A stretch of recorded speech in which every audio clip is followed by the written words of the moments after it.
আজকের রেসিপি নিরামিষ বেগুনের দোলমা।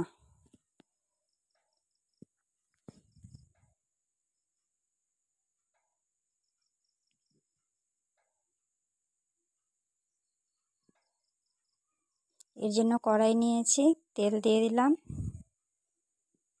দিয়ে দিব কাশ্মীরি লঙ্কা গুঁড়ো একটু কালার আসার জন্য, আদা আর কাঁচা লঙ্কা বাটা দিব, ভেজে নিয়েছি। এবার ধনে হলুদ গুঁড়ো সব দিব।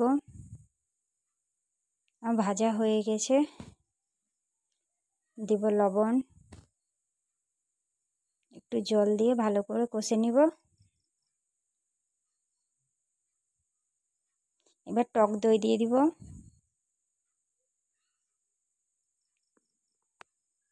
আবারও ভালো করে কষে নিব, নাহলে দই ফেটে যাবে। দই দিবার সময় হালকা আঁচে রাখতে হবে।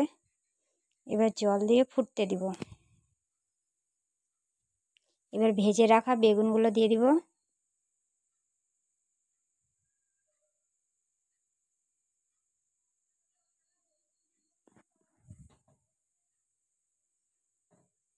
ঢাকা দিয়ে একটু সিদ্ধ হতে দিব।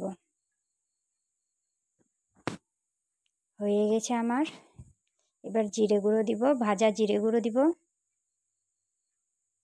চিনি দিব টকটা ব্যালেন্স করার জন্য, আর দিব ধনেপাতা কুচি। হয়ে গেল আমার নিরামিষ বেগুনের দোলমা।